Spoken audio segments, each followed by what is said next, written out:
Look at that spire. I'm inspired by that spire.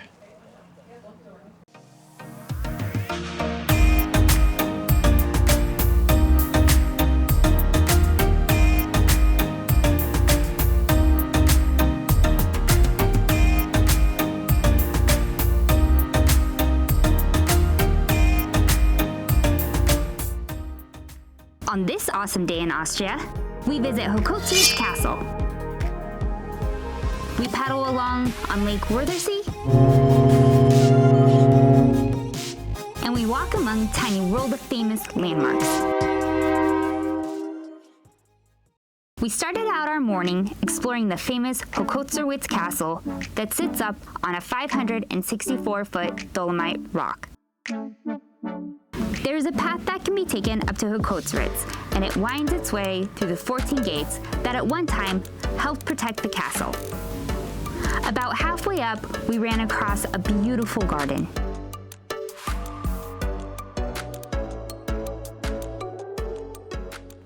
We are almost to the top of the castle, but we came along a beautiful little garden area that looked out onto the little cathedral or spire. We're not quite sure what that is yet.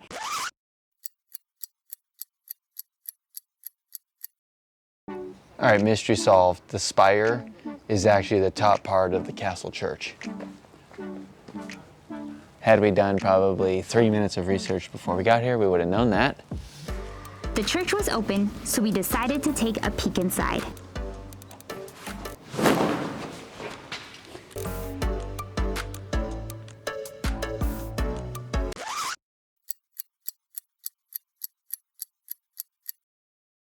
And it's an amazing place to take pictures, so there's no one here. It's about 9:45 in the morning, so we're gonna be taking some pictures and spending some time enjoying the outside and this amazing garden. And then we'll head up to the castle and explore inside.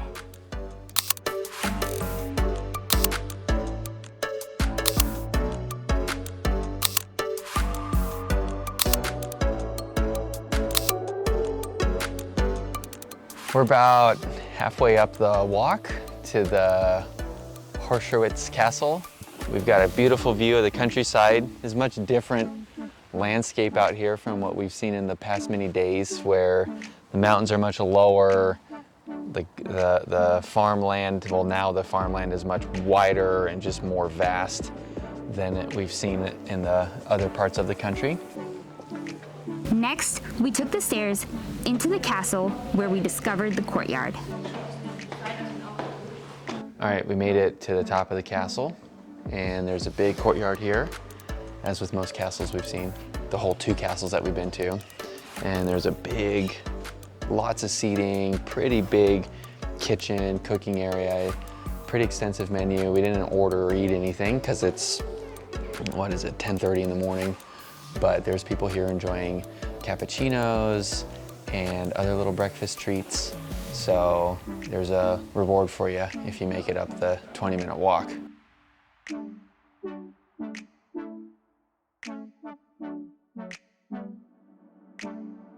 As we meandered our way down, we enjoyed the sights of the valley and took in all we could of the old castle walls.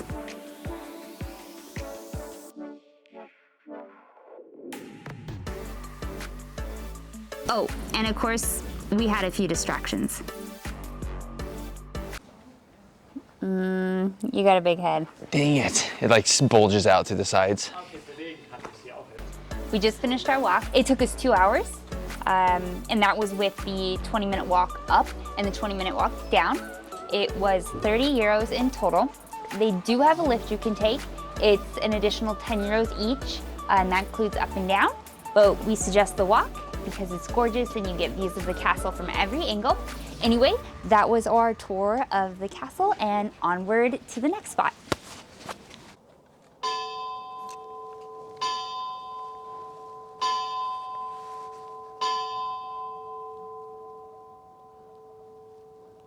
It had been a few hours since we had eaten, so we decided to pull over at a car park where we enjoyed our picnic lunch and took in the remarkable views of the castle.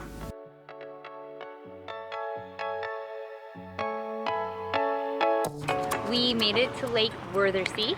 I have no idea if we're saying that right, so we'll spell it out for you. But it's supposed to be a warm lake. We haven't touched it yet, but we just came across some paddle boats that we're gonna attempt to rent and paddle around the lake and hopefully not get lost. Our navigation skills aren't, up to par, but I think we got this. So let's go see if we can rent them and get out on the lake.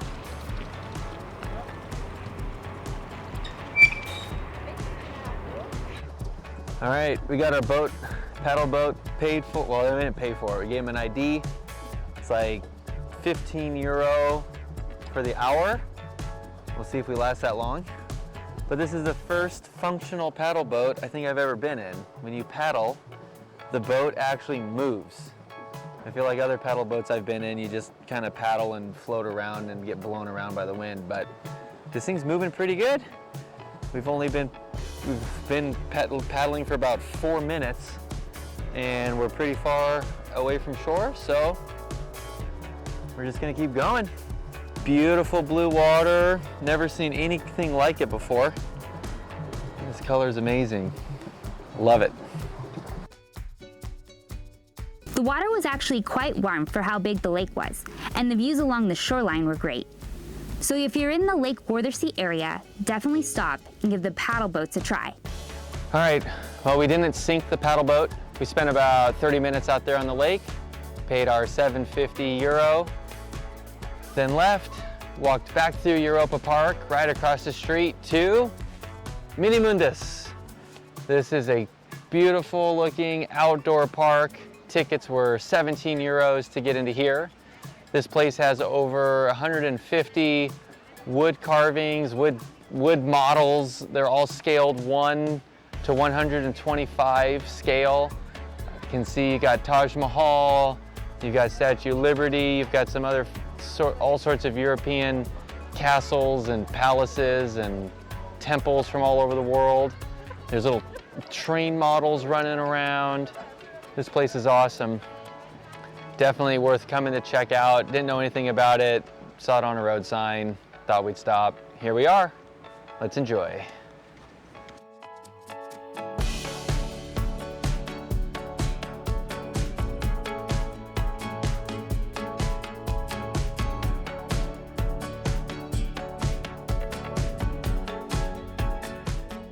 Okay, we just finished Minimundus. It took us about an hour and 45 minutes to get through the whole park.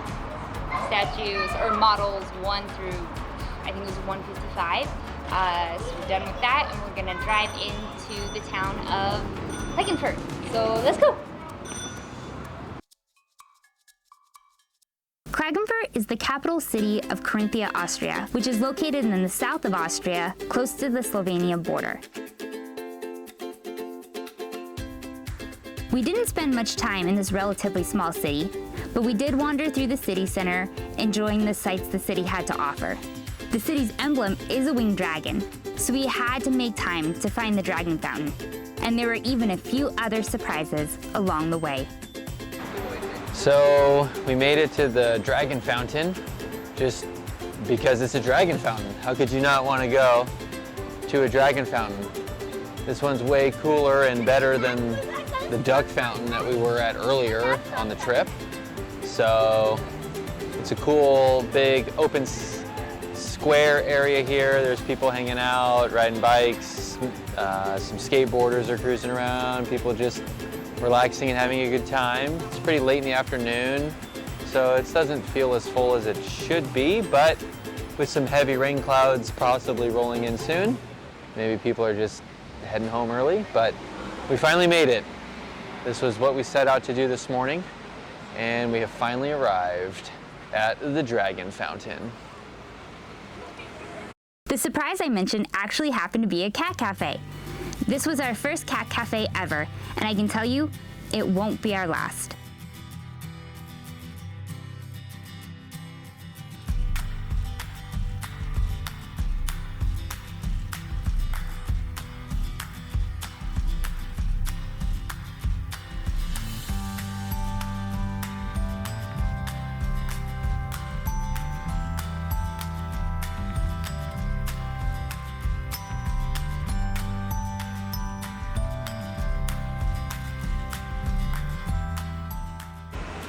Okay, so if you're in Klagenfurt, you can always go to the Cat and Coffee or Das Katzen Cafe. I just got surprised by that. I missed my kitties in case you found this, and so we got to pet other kitties. It's not my kitties, but it's still kitties. So if you like cats and you like coffee, and they have little, you know, side menu with toast and all those goodies, definitely stop here. It's super cute and super worth it. Our day exploring the Carinthia region of Austria was awesome. We felt like there was plenty to do and see, and it was a region that was easy to drive around in. Well, I guess that wraps it up for this day's adventure in Austria. What about the apple strudel? The apple strudel? Oh, the apple strudel! We carried that thing around for hours. Oh, we gotta at least do a food tell you. review. We're experts at that. Let me tell you about the apple strudel. Oh yeah. Welcome to the first official non-foodies review of food. Are the apple strudels melting? I don't think it's a crepe, but it's thin like a crepe breading. Oh, that looks nice. I mean, it was in my camera bag for like 45 minutes rolling around. All right, so we were walking by a bakery and went in and asked for the apple strudel, and we got apple strudel. Yeah. It only took us 9 days or 8 days in Austria before we got one, so. It's time. Yeah. So we're gonna unwrap it and eat some more. We have gelato on the menu tonight too, so let's see how it is. Only got a few more nights left. We gotta get all the food in that we can. We hiked ourselves to death already. Woo. Oh, that looks nice. I mean, it was in my camera bag for like 45 minutes rolling around. Can you see Covered that? in, looks like a thin kind of crepe, almost type. I don't think it's a crepe, but it's thin like a crepe breading. And it's all covered. Sugar. All right, there it goes, halfway all over the table. All right, so what's left of our apple strudel is here. The rest of it is all over the camera tripod. You're such a dork. Okay. Get rid of the little paper plate they gave us. All right, go first. It looks like I see apples and some like golden raisins. Well, maybe they're regular raisins, but they look kind of like golden raisins. You're gonna like that. Is it? So it's like pure sugar and butter tasting. Okay, here we go. Oh, I do like that. Yeah. Oh, the apples are really soft. It's not like overly sweet. No, it's not like a big sugar bomb like that cake we got. Yeah. No, it's good. It's like actually really quite mild. Yeah. On the sugar front, you can taste the bread again is really light. The powdered, even though the powdered sugar on it, it's not overly sweet. I wonder if it's like a mix of like flour and powdered sugar. It might not even be powdered sugar. I wonder if that's flour. No, it's powdered sugar. Yeah, never mind, powdered sugar, but still not just like a big sugar bomb where it makes your teeth hurt. Yep. Try this apple strudel. Yeah, it's worthwhile. It's the first apple strudel I've ever had, so I can't say it's the best or the worst. We got it from Cafe Mosier. Yep. In Spittle, Austria. Austria. 2 thumbs up. Yep. 2 thumbs up and a fork.